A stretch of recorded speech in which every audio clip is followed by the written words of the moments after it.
ตั้งซ่านはい。何をしていますか日本語を勉強しています。そうですか日本語はどうですか日本語は難しいですが、頑張ります。毎日日本語を勉強します。いいですねどのぐらい日本語を勉強しましたか3ヶ月ぐらい日本語を勉強しました。日本語で何が一番難しいですか漢字が一番難しいです。私もそう思いますふっさん、どのぐらい日本語を勉強しましたか私も3ヶ月ぐらい日本語を勉強しました文法と会話と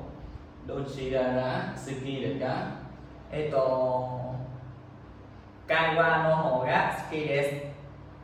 す毎晩教師中で友達と会話を練習しています何時間ぐらい会話を練習していますか2時間ぐらい練習していますいいですね。はい